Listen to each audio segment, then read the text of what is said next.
Hey everyone, it's the Shawn. Welcome to another edition of the Influencer of Tomorrow show. Today we have Maya Middlemiss joining us, and Maya is got a very interesting career. She helps people build story into their work, and it really makes a big impact on building that influence, building that audience, and helping people understand what you're doing. So we're really looking forward to getting Maya on the show, digging into her years of expertise, what she's done with her clients, and helping you think about how you can change or adjust or use story more. Joining me today, as usual, is my co-host, George Hendley. Speaking coach, long time, helped me build my career when I decided I wanted to jump into speaking. Really understands all the fundamentals, knows all the great works in speaking, knows what everybody's doing out there, really helps people connect the dots and get there. Maya, as I mentioned, she works specifically with people on building that story capacity, getting that into their speeches and presentation, and then increasing their influence. So both very powerful influences, and we'll get some great information for them. For those who don't tune in as often, I'm the Shawn. I'm a corporate lawyer by training. I help people with ownership and control of their business. But then I also do speaking about the future of business, which is where this comes in, because George and I have undertaken this Influencer of Tomorrow project because we know that the business of tomorrow is all about building that impact, having that presence, having that brand, and being able to be a strong storyteller. That's why we're bringing this session to you today. Is such a key component of that. So I remind you, we do not do investment advice or legal advice on the show. For those things, talk to your own advisors. This discussion is about helping you get some information, educate you, give you some ideas to help your business. We do love your comments. So if you're watching us on one of our LinkedIn feeds, if you're seeing it on the Influencer of Tomorrow YouTube channel, watching on Facebook, wherever you're at, don't hesitate. Drop your comments. We'll be reading those comments. We're looking for what you're seeing, the tips you're taking away, maybe the other points you want us to develop more. We want to know what's going on in your world. So drop the comments. We'll be reading them. With that, Maya, welcome to the show. Thanks for joining us. Oh, it's great to be here. Really looking forward to this conversation. Yes, exciting. So storytelling is such a key component of getting a good, powerful presentation, right? People just seem to connect with it. What's been your experience with helping people bring this into their speeches, adding, either stories or adding stronger stories? What does it do for a speech or a presentation? Well, it makes it universally accessible, I think, because a lot of the clients we work with are in emergent tech and blockchain, and the things that they're doing are very complex and abstract technically. I mean, even though it's my job to tell their stories, sometimes it's straight over my head from a technical point of view. So what I have to try and do is work with them to find a narrative, find something that bridges the distance between where people are at and where their launch is going to take them, and try and find some way to take people on that journey. And that's the story that we find within that. And that makes it relatable, what they're doing, to the people who need to hear about it. Right. I've done a lot in the blockchain and the tech space, and that's the one thing I keep seeing, right? That space is dominated with very smart minds. People see the future. They understand what it does. But then if you watch something on blockchain or cryptocurrency or any of the future tech and you're not deeply familiar, most people end up turning it off and they say, "Oh my God, I don't understand that." So how do you help people get across that bridge, to go from technical, great knowledge, really understand what's going on, to being able to relate it to maybe your common business audience or your common audience that would be interested in the topic? How do you do that transition? Often it's just about finding the right metaphors and analogies, I think, between what they're doing in real life, or whatever industry they're setting out to disrupt will have parallels within it. I mean, usually, obviously, all the clients we work with have fabulously original ideas, but you can argue that there's no truly original idea under the sun. It's a combination of other things. There's a problem, there's an existing solution, this isn't quite working, and somebody has had the vision to put those together in a unique way. But whatever they've come up with, it's built upon things that people are probably more familiar with. So sometimes you can draw on that in order to illustrate it. And sometimes you just need to get the tech people out of their heads a little bit, relate it back to things in their life or their history. Some people in blockchain are old enough to have lived through previous technical revolutions like the internet and things like that. Some of them aren't. Some of them are sort of embryogenesis, digital natives in a way that I'm not. But people need to see it as a process of change management, that it's always going to have friction, particularly once you get out of that really nascent early adopter stage. Some people are really happy to embrace new things, but the majority aren't. And if they're trying to build for a majority, whether that's business or consumer, then they've got to have something that's accessible, that takes people with them. Yeah. So we're all coaches of sorts. I know both of you kind of work with people in their speeches, their presentations. I primarily work with people building their businesses, building their plans, right? So we all do some type of coaching or development. Maya, can you talk a little bit about that stepping outside? So, I mean, your role, you're outside, you're watching somebody else tell their story. Can you talk about how that empowers things or enables things to have that outside perspective? Well, I have the advantage that I'm not technical in background, so I can really play the naive facilitator to the hilt when I need to, and just say, that's really interesting, but tell me again, tell me like I'm 5, tell me like I'm 12, and dig into it from, pretend I don't know anything, pretend we didn't have our conversation last week. In fact, I just start over. How would I explain it to my mum? How would I explain it to my kids?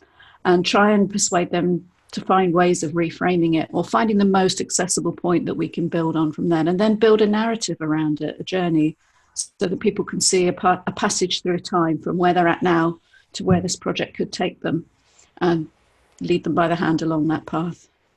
Yeah, George, I see a real parallel to our early work about getting more accessible and building those bridges. So what do you think about this? Yeah, I was sort of thinking in terms of Alexander the Great. And you might be scratching your hair going, what? Well, if you know anything about Alexander the Great, truly he had not only an amazing military mind, but what he recognized was this. If he was going to conquer so much of the known world back 300 years before the time of Christ, he recognized he needed a unifying factor. That unifying factor was called Koine Greek. So it was a language that would then be able to permeate all of those countries that were very diverse, both language and culture. And Maya, that's what I think you're doing, and what Shawn and I do with our speaking, but specifically storytelling, because storytelling unites people around a common theme of understanding. And I just was thinking, that might be a good analogy of sorts to tie together the need as well as the potential ability to help people build narrative that then connects diverse culture, diverse knowledge, and the diversity of what our world is going through in trying to build a more universal scope and breadth of something as unique as blockchain. That's a really interesting way of looking at it. Yes, I think you're right. And in some ways, it's got parallels with some of the consensus mechanisms within blockchain itself about aligning the incentives so people behave in a way that's going to promote the common goal, even though on an individual basis it might not apply. If you create a powerful enough story, a powerful enough alignment, then people will follow along with that, whether that's following in a military campaign or following in a technological adoption. The danger of that, obviously, in blockchain is that it gets driven by the wrong things, particularly when the cryptocurrency pricing obsessions take over. I think most of the people who are seriously building and working in this space hate it when the prices go up. They just really wish everything would just chill out and be stable so that they could get on with their building, because people get excited for the wrong reasons. But it does bring new people into the space whenever there's a bull run, so we can't complain. Yeah, it's good. So Maya, how does this help your people? So what's the difference between your clients before they really get strong stories involved in the presentations and when they come out the other side? How does it change the impact they can make or the change that they can envision or help other people have? Well, I think the environment that we're all operating in now in terms of our messaging is incredibly diverse and fragmented. And what we're all trying to do is find our tribe, to use Seth Godin's term for it, find our followers, our community. It might not be large, but we have to define it very precisely in order to communicate effectively with them. And I think that's where we add most value at the beginning, is just trying to work out who they're talking to, who they need to be talking to, and making sure that all the messaging that they're putting out is congruent with that, from their visual branding through to, something as simple as a tweet can give off completely the wrong message, through to a white paper. It all has to be consistent. You can't keep making a first impression or you lose people. You have to have a message that's very clear. And I think a lot of the time what we're doing is trying to help people work out who their story is for. Mm-hmm. And it's not always who they think, because everybody thinks it must appeal to investors, people who are going to back this project. And absolutely, that's essential. But they're the first people you need to appeal to. And they're not going to get hooked unless they can see that there's an audience and a customer base for it, and people who are going to use it, people who are going to evangelize about it as consumers, rather than people who necessarily want to back it. And in crypto, there can be overlap between them with token sales and so on. But if you focus very narrowly on who's going to fund you in the first place and who might buy some tokens, as opposed to who your end user base is going to be, then not always a good platform for being successful with your launch in the end. Yep. George, were you indicating you wanted to jump in there? I was scratching my chin, but again, this whole arena of storytelling, as you and I have talked so many times, Shawn, it is so powerful, because we've talked specifically about chicken soup for the soul and the empire, business empire, that storytelling methodology via books has made available, and the connection between multiple authors but on a common plane. So that, again, what I was also thinking about was, when adults, specifically parents, are reading children's books via children's stories to their kids, I know sometimes the lights go off in their mind, the bells and the whistles start to ring, because they see analogies, they see metaphor, they see connection between what they're doing in the business world and the principle that is built into all of those children's stories. They're principles for life, period. Yeah. There's supposed to be truly only 7 universal stories or something, these archetypes that have grown up with us. And, it's fascinating to look at even things like comparing the creation myths across different religions and so on. They all parallel each other. It must mean that as a species, we hunger for a certain kind of building of tension and then a resolution and harmony at the end of it. And we're always aspiring towards that, because we're creatures of story. And we love it. That's how we relate to our world. That's how we deal with change. That's how we deal with threat or anything else, is we want to make a story about it, because then we can begin to predict how it might unfold and what our place in it might be. Right. Yeah, a lot of this is deeper psychological, but I wanted to zoom in on a point that was we were starting there, that a little bit underdeveloped, is getting this story to your audience, right? So story is universal. Everybody enjoys story, but you also are not telling a story in a vacuum, right? You have to kind of meet your audience where they are. Adult doesn't want all the background or background information that a kid does. If you put too much detail in your story, you're going to lose some of your audience. On the other side, if you're too summary about it, you're not going to get that right either. So how do you feel about that, Maya? How do you feel about getting right that? How do you tailor to the audience? How do you build that right balance of enough information without being too vague? I think what we're really lucky to be able to do in 2019 is be able to tell the story lots of different ways, lots of different channels, different media. I started off as a long form writer, which is great for explaining in depth about a complex technological project, but actually the sad truth is most people don't read. They don't read long, complex technical things, particularly when they haven't got to the what's in it for me, which is way down, and they have to understand all this hard stuff first. So we've been experimenting with podcasting, with audio. This year we're hoping to do more video. I've also been quietly diversifying into ideas around fiction and finding pure narrative to try and illustrate basic concepts in this space, because I think you just have to be prepared to come at the story lots of different ways, because people have different preferred learning styles, different preferred ways of engaging with information. And that can vary, depending on the subject, depending on the time of day, the mood, the attentiveness, and all sorts of things that people don't even know come into play as to, do they relate to the speaker? Do they have anything in common with them? Are they engaged with it? Do they feel motivated? So we just try and create information in a wide variety of formats and hope that the right one will be in there somewhere for whoever needs to hear it. Of course, then the actual thing of lining up that content with the right person is a whole other marketing challenge, but I partner with people who are much better at that than I am in terms of getting it in the right place at the right time. Yeah, so it's, I think the important takeaway I'm hearing here is it's not just a story; it's the right story for the right situation at the right time. It's a blending. Yes, absolutely, and it's even if there are only 7 basic stories, all of us who love stories and reading have read more than 7 books, and we're hungry for the next one because we get something different out of it each time. And just like the thing when you're reading to your kids and you come across something new in a fable you enjoyed from your childhood, but you see it differently now as an adult with those decades of perspective on it. And I think this is when hopefully you can start to internalize the story when you've heard it from a few different angles and points of view, and eventually you can't even remember those as separate inputs, but what you've done is started to build your own mental model of a new idea or a new message. Yeah. Maya, how do people reach that realization that they need to improve their storytelling? I mean, when do people actually pick up the phone and call you or email you and say, hey, is this something I need to get better at? What is the trigger for most people? Yeah, that's a tricky one. It's usually at a point where they realize they're not engaging with the people that they need to be. And very often that is around money. It's around people.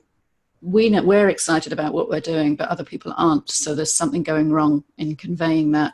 Within a startup, there tends to be a very intense atmosphere and a great deal of passion and connectivity.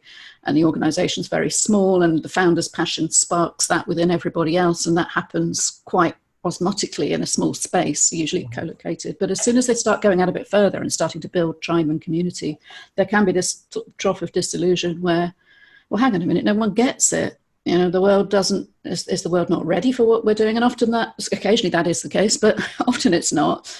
And we can find a way to actually put it in terms that are going to be meaningful outside of that startup bubble and start to cross that divide. And once people start to see the results of that, hopefully they go on to strengthen their brand messaging and see how it has to evolve as their project evolves, including internally as they grow and scale. And we've done a lot of work with organizations on internal communications as they go beyond that group of passionate startups to having to hire, often quite quickly if they scale unexpectedly fast. Then they can lose that essential DNA of what they're all about if they don't have strong messaging about their brand and a real shared identity. So storytelling has to work at lots of different levels. Yes, I think it can be part of your core culture, right? There, some of the greatest companies have a shared story, right? What we've done, where we've gone, and where we want to go. You look at some of the biggest companies out there, the ones that have really built their brand. They often are organized around some form of story. You hinted a little bit about testing, and this is something I know I'd work with George at different times. You really got to massage your story or your speech, right? You can't. You can make a pretty good guess of it, but you've got to have a system about improvement and refinement, right, Maya? How does that work with your clients when you work with them?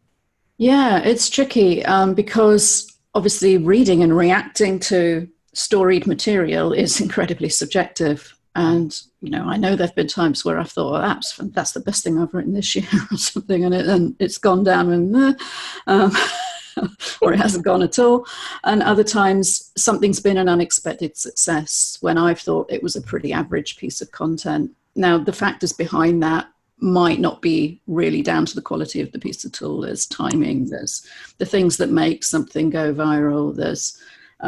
There was a piece in which I wrote about a number of people influential in a niche sub-industry. I'll just explain this really carefully.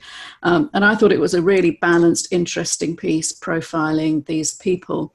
But then the webmaster ran it with the headline, Top 8 People in X. And it immediately became incredibly controversial. Yep. And I hadn't intended that at all. And suddenly all these people were angrily retweeting. All the people that weren't in the list were going crazy. And it in terms of page views, it was a tremendous success, but not for the reasons that I had wanted it to get that exposure.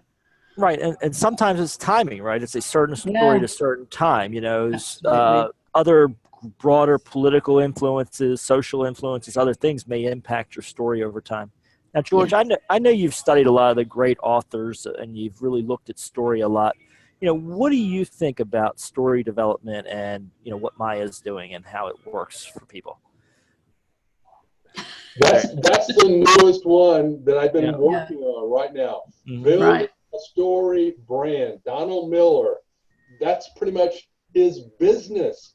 And Donald and his staff understand that they have stories embedded in their business itself that makes their business hum, and it makes their own brand unique from so many others that are, quote, like them. And I love what Maya was saying a little bit a moment ago. We think, man, that's the best thing I've written or the best speech I've given. And the audience is just sitting there like, I didn't really get that. Or that really just went straight over my head. And then we do something that almost is humdrum or ordinary. And we go, man, they ate that up. What was the difference?